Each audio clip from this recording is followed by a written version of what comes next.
Well, good morning. Good morning. I'm here with the beautiful Amanda Bell, and we're going to be talking about real estate today on the Like a Boss podcast, a podcast designed for real estate entrepreneurs, business owners, team leaders, people that really are just looking at the forward edge of what's going on in the real estate space. And there's a lot of stuff going on in the real estate space right now, for sure. But with that, welcome Amanda to the podcast. I appreciate you being here. Thank you for asking me. Absolutely, absolutely. So tell us, where are you at in the world? Where are you located? I am in a little town called Ashland City. It is just outside of Nashville, about 15-20 minutes. So we're actually in between Nashville and Clarksville, Tennessee, or most people I know it as Fort Campbell. Awesome. True, true. And I love the accents. Like one of my probably top three accents in the world are the Carolinas, Texas, and then maybe Britain or something. Yeah. It's just my favorite. My family's all from Alabama, but I was born and raised in California. So if I hang around my family a little bit, I start getting that nice little Alabama slur, but it goes away quickly. Absolutely. Yeah. Well, good to have you. Good to have you. So tell me, what's your company? What are you doing out there? And kind of what's the bio of your business look like? Okay. So the name of my company is At Home Realty. And because we are not in a major metropolitan area, we have the ability to do a little bit of everything. So we're in a more rural area. So therefore, our business is not as segmented. So we Hmm. go across the lines quite a bit. We do residential, we do land, commercial, we do leasing, like property management, rentals, HOA management. So we have Wow. our hands in just a little bit of everything. Traditional sales, REO sales, you name it, we are there. That's impressive. And you're the broker, right? You founded that in what, 2007? 2007. I Cool, opened cool. my own office in 2007.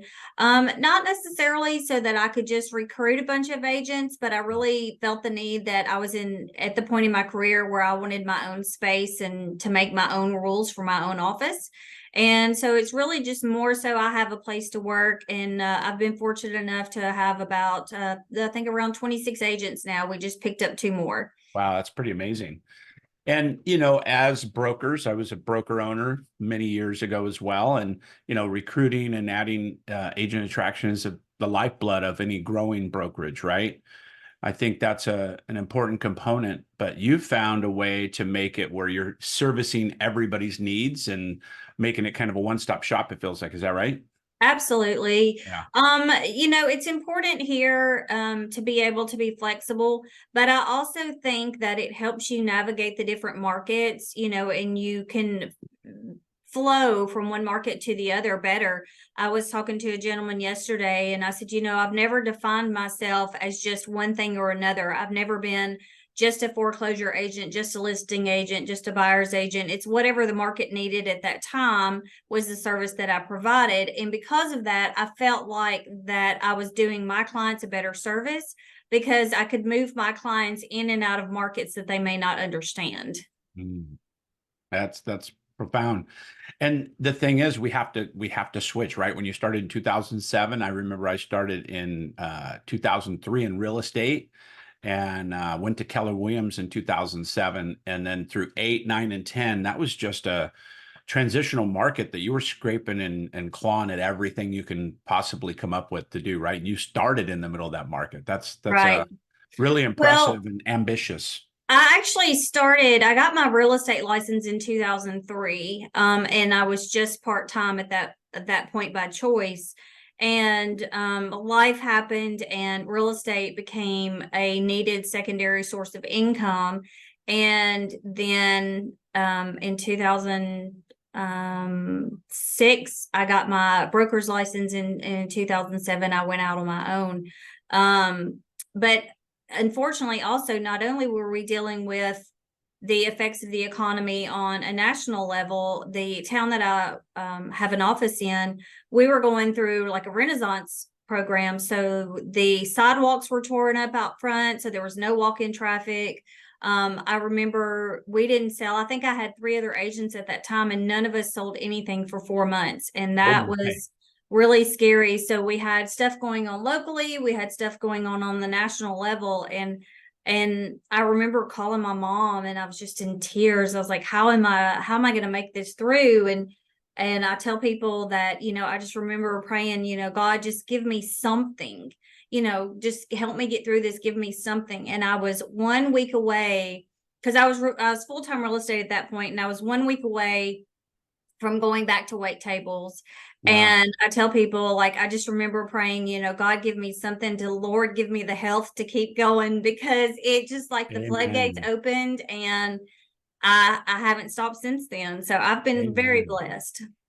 You are blessed, and we've got to ask the Lord for direction sometimes and a little help, right? And these big D personalities are like, I got this. I'm going to do this on my own. And a good friend of mine, Brent Gove, he tells the story when he was doing open houses and he had 4, 5, 6 kids. He was just needed to feed them and he had no other options. And laying in the floor of an open house, like laying on the floor completely, not kneeling, but praying, like laying, but God, please bring me somebody to this open house. Bring somebody that I can serve and help. And I just get goosebumps when he tells that story, but it's accurate and it's true. And this business, it's made to be glamorous on many But respects, it's the not. commissions, the dollars, and we're here to tell you that it cannot be further from the truth at times, right? Yeah, it's in a very emotional roller coaster ride that is is very good and very brutal all in the same day. Sometimes it's amazing how you can have 5 or 6 things going right, and that one thing that goes wrong just sucks the life out of you, and it's just So like, true. what am I going to do? And and I don't think a lot of people understand that. Yeah, it does seem really glorious, but there are times, and I know you've experienced it as well, where you get to the closing table and maybe something doesn't happen just right, or maybe you're 2 days away from closing and you've got $20,000 worth of commission on the table, and it all just falls apart, and I you've know. poured your heart and soul into all this, just to find out that you're not going to get paid. And Well, at least you get paid half if it all falls apart, right? Or a quarter or oh, something. no, no, no, you get nothing. And I don't think a lot of people understand that, and it can be very rewarding, but it's definitely a business that you have to know how to budget your money. Yeah, that's a Tomorrow is great not promised. Yeah, that's a great point.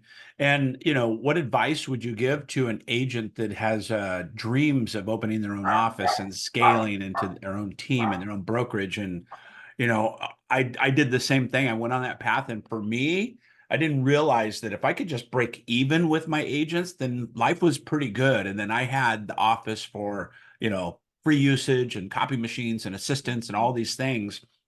And a lot of people look at that as a business plan, but there's ways to grow. There's ways to make it profitable. Well, I mean, there's so many different business plans out there. I think that you have to find what works for you. And obviously, we know there's a difference between being a managing broker and a working broker. And I'm very much a working broker. There are people out there that open their own, with the intent to just recruit a bunch of agents and manage them, and not really do a lot of the field work themselves. And that's fine if that's what you want to do, but that's not my business model. My business model is, I have a place to work so that I have a place to work. Mhm. I count on only me to pay my bills, and then what my agents bring in is what I call gravy. Yeah. If they sell something, it's like Christmas, and if they don't, I'm not depending on them to Yeah. to pay my own bills. And so that's just the business model that has always worked for me. Yeah, um and that's a viable broker business model. That's the ideal, right? But I think too many brokers rely on the agents, and then there's pressure on the agents, both from a training perspective and an accountability perspective of, what needs to be done for the pressure of them. But that gets away from that independent, contractor relationship that we all like, being independent, just like you and I. mhm. The agents wanted to be dependent, we wanted to be independent, and I see there's through the especially through the smaller indie brokerages, I see there's a lot of pressure on commissions, and I'd love your input on this, but commission compression between the agent and you in the office, between 70, 30, 80, 20, 90, 10, whatever splits there are. And then there's commission compression between the consumer and the agent. So it's this Mhm. dual effect on the broker. The agents are making less on this side. The agents are wanting more on this side. And in the middle becomes this squeezed posture of the brokers trying to develop all this support and all the, the exposure to liability, all the things that come into it. How do you balance all that? Well, I know this is like a really hot topic, especially recently. Um, the between the consumer and the agent, what I have to say from that standpoint is there are a variety of services provided. You have companies that will basically provide a la carte to companies that will provide full service. Mm-hmm. I only do full service. That is all I know how to do. Right. It's not in me to do anything halfway. So because of that, there is a variety of options out there for people, but I compare it to this, because my friend's a CPA, and so I know this well. You have commission structures that are products, Mm-hmm. and you have commission structures that are services. That's a I good way can to go put it. online and I can do my taxes through any app, but I don't get service. I get a product. I go to my friend who's a CPA to do my taxes because she provides a service. I'm paying for her knowledge. I'm paying for her expertise. I am paying for all of the extra education and the things that she has in her brain that is worth money. That is what I'm paying for. So I think if you become a service and not a product, then you are obviously worth more than just a click on a screen. Boy, what a statement. That is such a beautiful way to explain the differences of that. And we've all had our own ways after 20 years in the business of trying to explain value versus price and all these other components. But I love that product versus services and the tax analogy. That's perfect, right? You can go get it done Well, for 49 bucks, but you're going to get what you want, right? right. And, a couple of years ago, I did a poll on Facebook, and it said, out of the following professions, which one would you be willing to wait for if you wanted the best and you couldn't have them right now? So your options were doctor, lawyer, CPA, financial advisor, and realtor. Mm-hmm. The majority of the people will wait for a doctor and they will wait for an attorney, but they're not going to wait for the rest. They don't understand that there is a correlation between financial health, mental health, and physical health, or your real estate needs versus your legal obligations, responsibilities, and liabilities. So again, you have to think of it as the big picture, not just who's available right this moment and how much am I paying? Because real estate is a huge liability, which brings me to the other side with agents and brokers. There's a variety of commission structures out there, and this is my philosophy on it, and it's probably not going to be Popular very opinion. good for a lot of agents, but this is how I feel about it as a broker. Number one, I try to run my brokerage the way that I wanted to be treated when I was in their position. If I tell them that I'm going to split something with them, like I'm going to co-list something with them, I split it equally 50-50. Mm-hmm. There is no, well, the office still has to have their portion, so I end up with 60, you end up with 40. There's none of that. Partnership. Yes, but I will also tell people that want to come here, when they bring up commission structures of other companies that are a lot less, if I can't make money off of you, I'm not having you. Because the liability that brokers take on for their agents is so great that if I can't be compensated in the meantime, I don't need just a warm body to have to oversee. Like, it has to be worth it to me to take somebody on. So do I have, a wide variation of splits as far as like, some of these companies are doing 60-40, 70-30? No, I don't. I also have a cap.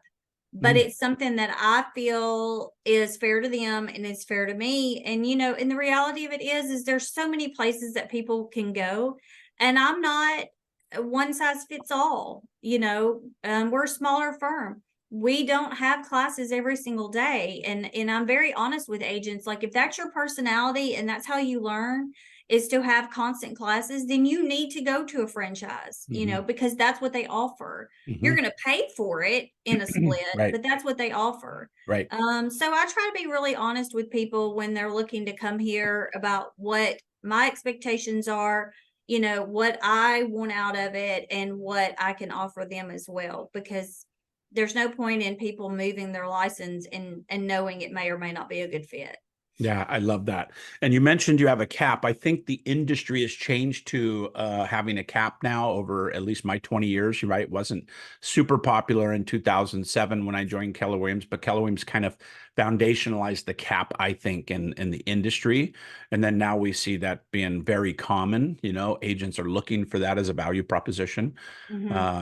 I think that's a great thing. You mentioned a couple things. Number one, I want to highlight you've got 120 sales in the last 12 months, 3,085 sales career. That's big numbers.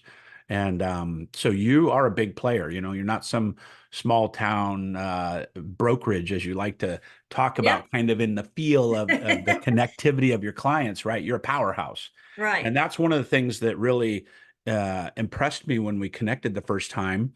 And I called you out of the blue, cold call, and I told you I connect with 2 agents a day. Tom Ferry instilled this in me years ago when I was coaching for Tom, and you were, at first you were like, okay, what's this about? What are we talking about? And I just love it because these connections are really what keeps the leaders together, and getting in front of what's going on in this industry and getting out of the news cycles and all the National Enquirer, things that seem to be coming out in the news constantly now. So that's a good transition to this lawsuit. What's your broker's perspective on not into the weeds on the lawsuit, but what do you think it's going to do for the industry, both good and bad? And how do you think agents pivot? How do brokers pivot potentially? Well, I think we're all hoping that it gets overturned. Is it scary? Absolutely. I was on some forum, and this agent out of California said, well, it's my opinion that agents don't bring X amount of value to the transaction, and that we should only make X amount. And I said, well, here's the thing. Realtors, as we know, assume liability for just about everything. If something goes wrong with the lender, we get blamed. If something goes wrong with the seller, we get blamed. It's just everything falls back on us. And am I willing to work in an industry where I make a third of what I have been making, and I'm still going to take on all the liability, and I'm still going to work 16 hours a day? Absolutely not. No. To make it in this business, to make the numbers that I have made a lot of sacrifices. My family has made a lot of sacrifices, and those sacrifices honestly have a dollar number to them, and it's just not worth it. It's a great way to put it. How do I think that, if it does stand up, if it does go through, the big thing is it goes back to product versus service. The products will fall. It's a lot more liability to put on a listing agent at that point. And I think listing agents are going to have to look at what their value and what their worth is, because again, a lot of it's going to be put on over to them. Yeah. Personally, my thought is if this does change, like it could possibly, I plan on looking at consultations, for buyers, and there will be a lot less free services. Yeah, professional fees. Yep. In a professional Consultation capacity, fees and right? retainer fees and things like that. And I hate it. I feel like that the system has worked well. Yeah. It's one of those situations to where I feel like the courts have looked at it as glass half empty. versus glass half full. And I'm just hoping that everything will come out like it should in the long run. Yeah. Well said. I think we share similar thoughts on that. I believe that anytime you have something this disruptive, it's going to give an advantage to one group and a disadvantage to another group. And Mhm. the advantage is going to be the top agents that were already in a professional capacity, could already explain their value proposition, both to buyers and sellers. And the agents that honestly are either weak or unprofessionally trained or whatever are going to have a tough time on the buyer's agent side, right? They're Mhm. going to be pushed around. They're going to be put into corners and things to where they have to negotiate these things or not get paid. And I do believe there's going to be many transactions. You get to the closing table and you weren't aware that it was 0% in the MLS. That's going to happen on occasion, right? So I believe that it's going to probably, if it continues to go and doesn't get overturned or stayed or whatever, then it has a potential of really weeding out a lot of the industry, which we do, cyclically anyway. That's Mhm. necessary when we're on this big turn. Yeah. 2007 and 8, when you and I were running offices, scraping and doing everything we can, we went down to a million agents from 1.5 million agents in the MLS, roughly. So Yeah. we're talking about a significant 3, 4, 500,000 agents that left the business during that period of time. Now we're back up to that 1.56 million, and it's down a little bit this year. Mhm. But again, this is a natural cycle. If you look at over historically, what happens when the market goes up and down, and the rates are definitely the top subject right now, and rates softened up a little bit this week, which is great, but the sentiment is still very mixed out there. So, what are you hearing in your area? I coach in 12 different states. I'm kind of nationwide in terms of my pulse on the market. Overall, it feels like it's this battleground. It's not really a buyer's market, really not a seller's market. The rates are high, so the buyers are stuck. The sellers are stuck because the rates are high. The inventory is super low, but we're still seeing appreciation. So we got all these weird factors happening right now. What are you seeing in your particular area there? And does it kind of hold true with what we're seeing throughout the nation, maybe? Well, yes, to an extent. I came to an acceptance this year that we're never going to have the market completely figured out. When the homes were flying off the shelves and we were trying to figure out how to price homes, and we were like, I don't know. I don't Yeah, know. throw a Can we try dart. this? Can we try that? Let's throw a price out there, see if it works. Did we bid 40 over, 30 over? We didn't know the market then, and we don't really know the market now. Like, we're trying to figure everything out, and it feels like it's constantly changing. I think a lot of people still don't understand the 2-1 buy down. And isn't it funny though how we went from a market to where sellers were getting everything they wanted plus, and now sellers are having to concede a lot. Mhm. So it's a different market that we're trying to figure out. We're trying to negotiate. I mean, obviously I feel like the 2-1 buy downs are great. I mean, right now Explain you that to can. people in Okay. your terms so people can understand. Well, so basically it's like, if let's just say for flat numbers, if we had a 6.5% interest rate and Mhm. we can get the seller to pay a 2-1 buy down, which is contributing money towards your interest rate. So basically the first year it's 2 points less. Mhm. So you would be at like 4.5. And then the next year it would be 5.5. And so a lot of people are frustrated because they're like, well, no, I want that 4.5 forever. And it's like, well, the whole point of this program is to allow you time to get into a lower interest rate and refinance, because the ultimate thing that people don't understand that is, as interest rates drop, prices are going to go up Mhm. and you're not winning. So like right now, if you can lock in your price, you lock in your mortgage price, your interest rate can always fluctuate. I mean, I can remember when I bought my first house and it was 10% interest, and I went down to 7.2 and I thought I was in heaven, Yeah. and then it was 6.25. So it's just one of those situations to where this is a gift, if we can get the sellers to pay for it. So now is the opportunity to take advantage of some of the seller contributions, because what's going to happen is as the interest rates drop, we've already seen it. Sellers are going to stop paying closing costs. They're not going to buy your interest rate down, and it may cost you more than list price. So you have more control as a buyer right now than you would once the interest rates get down in the fives. Do I think they will ever go back into threes? Probably not in my lifetime. But if they do, then I'm ready. But it's probably not likely. That's a eloquent way of stating it. I'm much more coachy. I'm like in your face, like this is the time. And you know what I love about what you just said is it's creative. That's the negotiating that I love about real estate.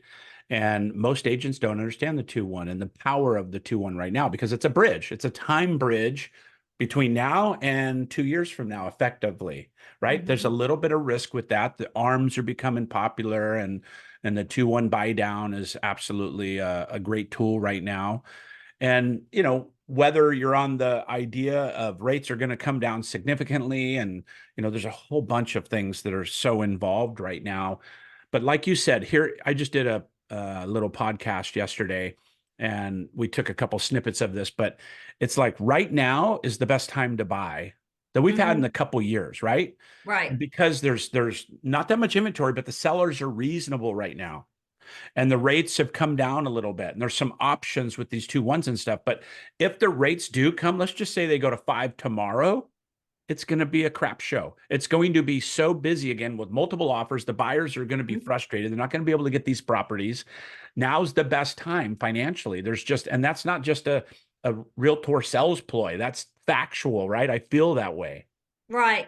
Well, and the other thing right now is I've been able to negotiate 3 times this year for the builder to buy out my client's rent, their lease. And sometimes it's been $12,000. I had one where they paid closing costs, they paid down points, and they bought out the lease. I mean, that was when interest rates were a little bit higher. But I just got one yesterday where they had dropped the price on the property $20,000. They're paying $99 in buyer's closing cost, and they're getting another $2,000 towards buying out their lease early. So, I mean, that's really a win-win situation for my client. That's amazing. And I've been a contractor 30 years. One of the things that I talk to my coaching clients a lot about when new construction purchases is trying to preserve the sales price for the builder, because if they start lowering the price too much on your transaction, it sets a precedence for all the other transactions, sometimes in the subdivision. And we've had people fighting tooth and nails to get a $5,000 or $7,000 off of list price, but we can get a $10,000 or $15,000 RV pad or buy downs or creative other things that don't affect the list price, basically, because these builders, you know, they set that precedence of they accept one at 5,000 or 6,000, 7,000 below there's published price. Then all of a sudden it opens up other challenges for them down the road. Yeah, I mean, you're not wrong. I mean, there's just so many different opportunities right now that people need to take advantage of. And I mean, and I realize that it's scary, but you know, when I built my first house, it was the week of 9/11. Like we dug the footers and 9/11 happened, and I was like, oh my gosh, what do we do? You know, and you just kept plugging away. It was the best thing that we had ever done, and you just make it happen. You've had some incredible timing alignments of history. I have. I started my business on, you know, the Civil War. I ended it with this. It's crazy. Yeah. I love that. So what is your best advice for a newer agent that's coming into this business now in 2024? So my best advice for them is, number one, start early with your structure and your systems. Because once you get 20 years into it, you don't have the time to learn a bunch of new systems. There are things that I do that I did from day one and haven't changed because it works for me. Not everybody is going to be using the latest, greatest, you know, CRM, drip campaign or whatever. You just have to use what works for you. But the one thing that I can say is that you have to work. You have to treat it like a job. You know, even if you're going to be part-time, which it's harder to be part-time in today's world than it was when I first started, because when I first started, most people did not work from home. Most people worked Monday through Friday. So you had pretty defined times that they were going to be available. And that just doesn't really happen as much because right now everybody seems to be, seems to be, That's all right. seems to be not 24 hours a day, 7 days a week between work and play and home and kids and all of that. So you just kind of get in when you can. So you have to just set defined work hours. So if your work hours are, and this is really any business, but if your work hours are 9 to 5 or your work hours are 4 to 7, like you need to be consistent with that. And it can't be, well, I'm going to start 4 to 7 and then, oh, well, you know, Johnny needs help hanging wallpaper, so I'm going to take time off to do this. And you have to set your boundaries with your friends and family too, because it's easier for them to ask you to do things because they don't think you have a real job at that point. You're self-employed, so you should be able to work when you want to, and that's just not true in the real estate industry. The real estate industry is very tough. It's very cruel. You know, most people do not care what you have going on in your life. They don't care if you're sick. They don't care if there's a funeral. They don't care if your kid has a baseball game. And you have to be okay with the results of your decisions. So, you know, if Mr. Smith wants to go see a house today at 5 and little Johnny's baseball game is at 5:30, so you can't do both, you've got to decide. And I'm sure your priority is little Johnny's baseball game. And so Mr. Smith is probably going to go find somebody else, especially early in the game. So even 20 years into it, it still hurts my feelings when something like that happens. But of course, I can't be everywhere at all times. So I do the best that I can do. And hopefully I have people that are going to be loyal to me. But the thing about it mostly is you have to be consistent. You have to prove to people that you're willing to work, and you have to give consistency as far as your availability and stuff like that. I'm not saying you have to work 24 hours a day, 7 days a week, although if I didn't have to sleep, I probably would. Right. But you have to be consistent in what you do. Yeah, it's a great statement. I think this is from a coaching perspective, it's probably the number one thing that we have to address with new coaching clients. It doesn't matter if they're doing 80 transactions a year or they're just getting in and getting started at 6 transactions a year. It's the calendar mastery. It's the time management. That component of it is so valuable. And, you know, I'm a foundational guy. Prospecting's got to happen every single day, preferably at the same time each day. So it's measurable. So you can, you know, be specific about that activity. It's a dollar producing activity. And I've always been a firm believer in that. And so when somebody comes to me that's like struggling, I'm like, show me your calendar, right? Let's look at your calendar. So it goes into what you're saying perfectly. And I think that's probably a great transition part for us to kind of wrap up our podcast talking about what agents can do in this market to succeed. And I think that, you know, we've got a 12 to 24 month time frame that's going to be a little wonky, and just cyclically, you know, what goes down will go up. I think that we're going to have a very robust market in the future. So the agents that get in front of that now with these disciplines of time management and sticking to their calendar, they're going to reap the benefits as we progress into this next market. Absolutely. You know, I think we have a lot of uncertainty, but you know, those of us that tend to find a way to adapt will ultimately survive. I mean, like I said, it's not for the weak, and it's not for the people that just want a quick dollar, because that's not going to make it in this industry. It's so true. And it also could be such a rewarding industry. For 20 years, you know, I've just loved this industry in different capacities, coaching and leading and big offices. And I just admire what you're doing. Your transaction numbers are spectacular. I mean, 3,000 transactions in the book, that's a big deal. And you know, typically doing over 100 transactions a year, that's very, very significant. And I just want to acknowledge you and honor you for being here today and being willing to share some things with the people watching. And how can people get a hold of you if they want to look at you up and work with you, work for you, and how do they find Amanda? Oh, well, I had somebody tell me that they couldn't find my phone number. I said, I don't know how you can't Yeah, how find is my that phone number. possible? How is that possible? There's a little website called Google. Yeah. Yeah. So, At Home Realty is the name of my company. Of course, it's Amanda Bell. I tag everything Amanda Bell sells. So you can find me on TikTok. You can find me on Instagram. You can find me on Facebook. I do have Twitter, but I don't really, oh, sorry, X, but I don't really use that I'm much with you on that anymore. one. So, call or text. Somebody said the other day, God gave us voices before he gave us Facebook. So I'd much rather talk to you, but if you prefer to text, that works too. So I I love try that. my hardest. It's a great way to handle it. Yeah. Well, listen, I appreciate you very much. Very, very thankful for you being here and shedding some of that wisdom. And I wish you the best and happy holidays to you. We're Thank only a you. couple Merry ways, Christmas to couple you. weeks away from Christmas, incredibly. But thank you for your time. Thanks for your contribution. And I'll get you a copy of this as we progress. But thank you for being here. Thanks for giving back. And thanks for being a leader in the community. All right. Thank you. Thank you, Amanda. Have a great day. All right. You All right. too. Bye for now. Bye.